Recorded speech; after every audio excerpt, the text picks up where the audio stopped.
Hey everyone, Pastor Jonathan here, and I have the next On Your Mark devotional passage, which is Mark 13, verses 28 through 37. In the first part of 13, he was sharing about the future and what will happen. And so it got me to thinking through this chapter is when somebody says, hey, what is your future plans? What comes to mind? For me, I immediately think about I've got this summer camp coming up. I got to start putting my mind to and getting it scheduled and talking to people about that. Or maybe my personal life. I want to see family this summer, so I plan a family vacation and got to get those things lined up for that as well. My son's graduating. All these things in my mind come up that I've got to do. And I know other people, maybe you got a baby on the way, or maybe there's a wedding or something big in your life that when somebody says, hey, what's your future plans? And you're like, well, I've got this, this, and this. Or maybe it's financial security. You know, you're saving away for the future. Saving away for your kids' college. Like, we think of future plans a lot of times in the scope of what we want.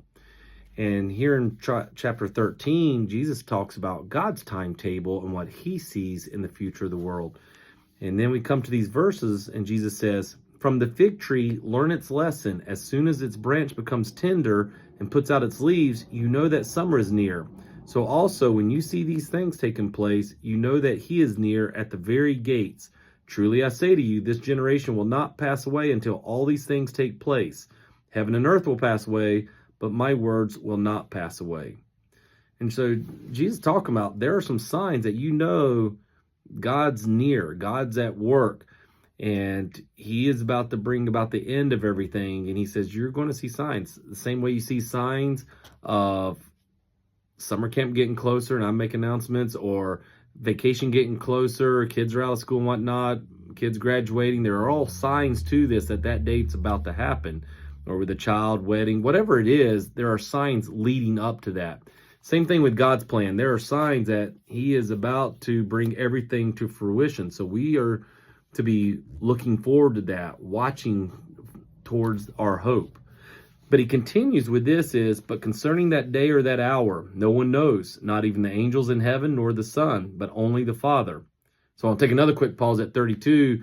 This is one of those passages that if somebody says, hey, I know exactly when Jesus is coming back or when God's going to bring about the end of the world, according to Jesus, no, you don't. Nobody knows.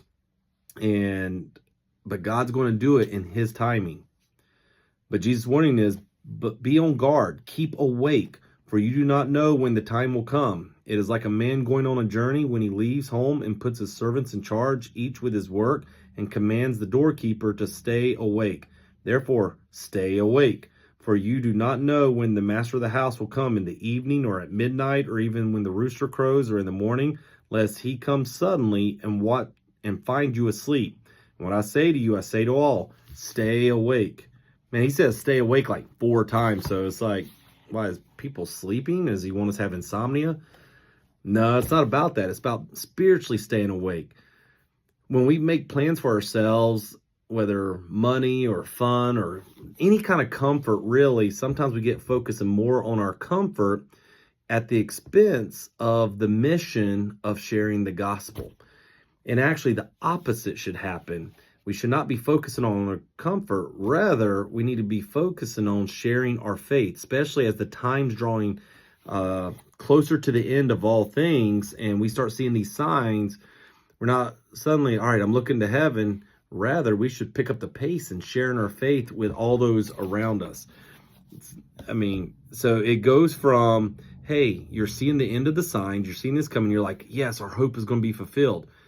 As we get closer to that, we don't get more comfortable and as if we're laying down to go to sleep. Rather, we get more on mission. We do more in sharing our faith, getting as many into the kingdom as absolutely possible. So I want to encourage you guys, as we see things and we're like, oh, the world's about to end. It shouldn't be like, I'm about to go to heaven. It should be more like, how many people can I bring to heaven with me? So it's a challenge to me. Hopefully it's a challenge to you as we look to the future. And until next time, have a great day.